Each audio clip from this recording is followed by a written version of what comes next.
Merhaba arkadaşlar, kanalıma hoş geldiniz. Bugünkü videomda yılbaşında sevdiklerinize hediye fikirleri olarak değerlendirebileceğiniz tığ işi Noel şapkalı anahtarlık yapılışını anlatacağım.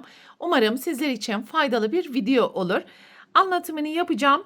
Tığ işi anahtarlık deseninde istediğiniz renk kombinlerini uyarlayabilir ve istediğiniz büyüklüklerde yapabilirsiniz.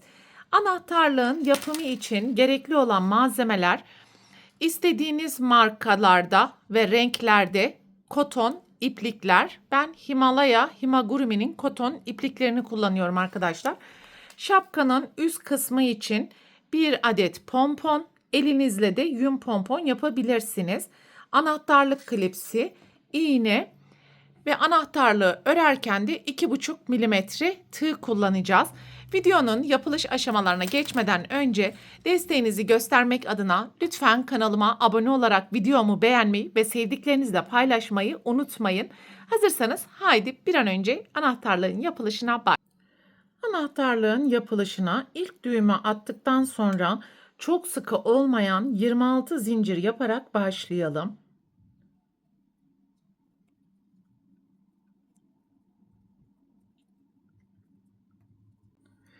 26 zinciri yaptım ve yapmış olduğumuz bu zincir yapacağımız şapkanın genişliğini göstermektedir.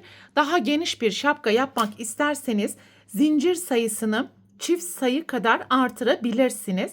Yani 26, 28, 30, 32 gibi kaldırabilirsiniz arkadaşlar.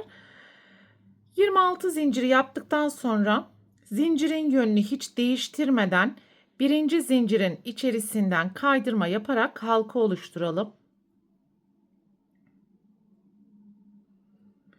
3 zincir.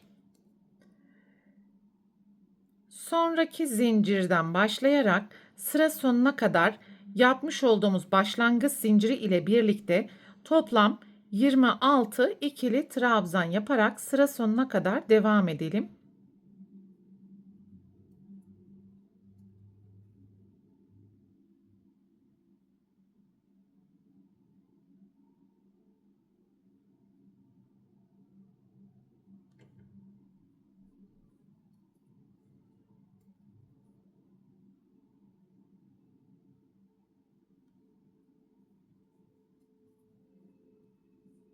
Toplam 26 tane ikili trabzanı yaptım. İlk zincirin tepesine kaydırma yaparak sırayı tamamlayalım. 3 zincir. Sonraki trabzanın ön tarafından ilmek çıkartarak ikili trabzan yapalım.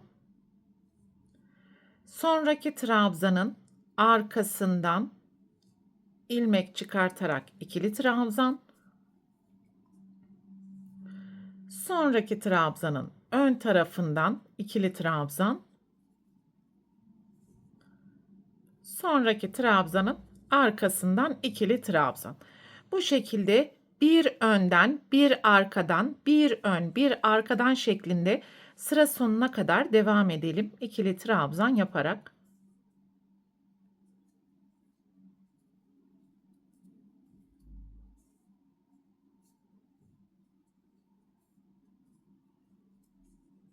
Sıranın sonuna geldiğimiz zaman son trabzanı ön taraftan ilmek alarak ikili trabzan yapalım ve ilk zincirin tepesine kaydırma, bir zincir, ipi burada keserek ikinci renk ile devam edelim.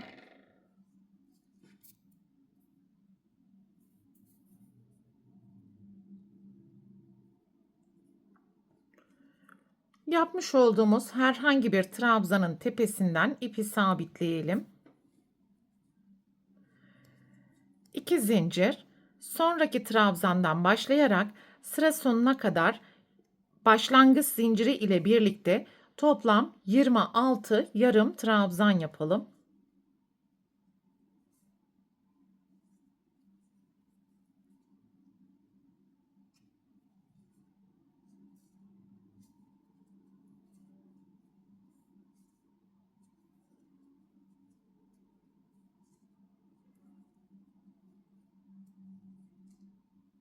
Yarım trabzanları yaparak sıranın sonuna geldiğimiz zaman İpi burada keselim ve gizli birleştirme yapalım.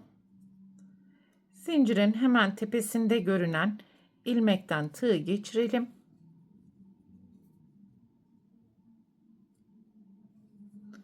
Kesmiş olduğumuz ipi de geçirdikten sonra en sonki yarım trabzanın arkasındaki ilmekten bu ipi geçirdiğimiz zaman iç içe geçmiş V'leri bu şekilde oluşturmuş olduk.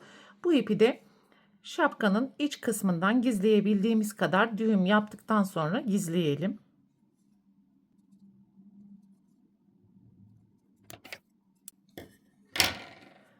Evet, şimdi üçüncü renk ile devam edelim.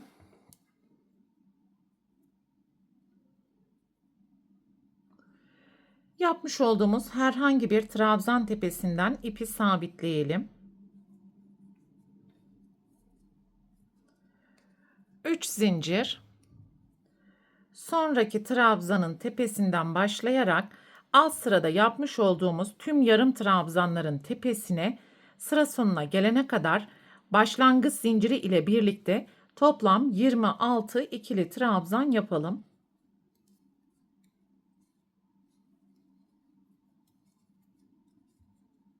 Sıranın sonuna geldiğimiz zaman zincirin tepesinde görünen ilmeğin içerisine kaydırma yaparak sırayı tamamlayalım. 3 zincir, aynı kaydırmayı yapmış olduğumuz boşluğun içerisine ikili trabzan ve sonraki trabzandan başlayarak zincir ile birlikte alt sıradaki işlemi tekrar edelim ve toplam 26 ikili trabzan yapalım. Sıranın sonuna geldiğimiz zaman yine ilk zincirin tepesindeki ilmekten kaydırma yapalım. 3 zincir, alt sıradaki işlemi tekrar edelim ve beyaz renkten toplam 4 sıra örmeye devam edelim. Her sıradaki trabzan sayısı zincir ile birlikte toplam 26 adet olmalı. Sıranın sonuna geldiğimiz zaman ilk zincirin tepesine kaydırma yapalım ve bir zincir yaptıktan sonra şapkanın üst kısmında büzme işlemi yapabilmek için bir miktar ip bırakarak keselim.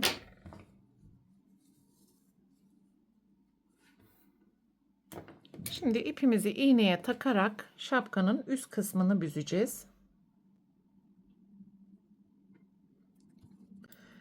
Ve her bir trabzanın tepesinden zikzaklar yaparak sıra sonuna kadar, yani ipi kesmiş olduğumuz yere kadar devam edelim.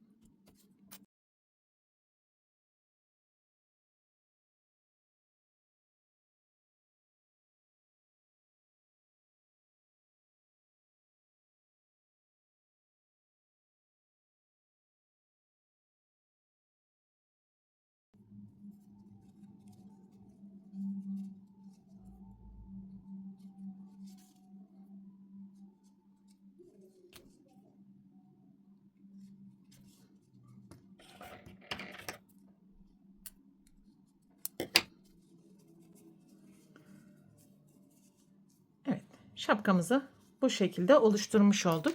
Şimdi pompon ve anahtarlık klepsini şapkanın üst kısmına monte edelim.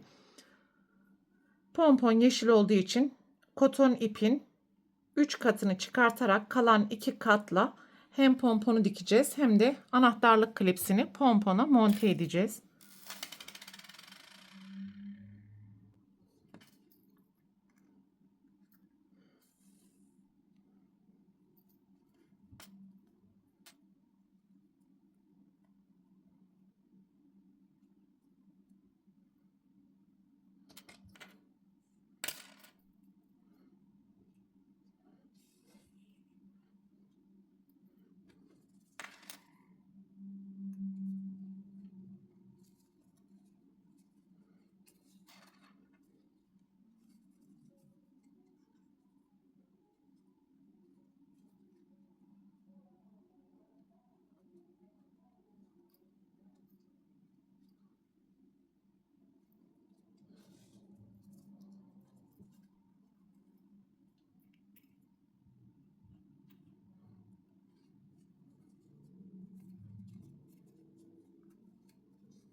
Böylelikle anahtar klipsini de bu şekilde monte etmiş olduk arkadaşlar.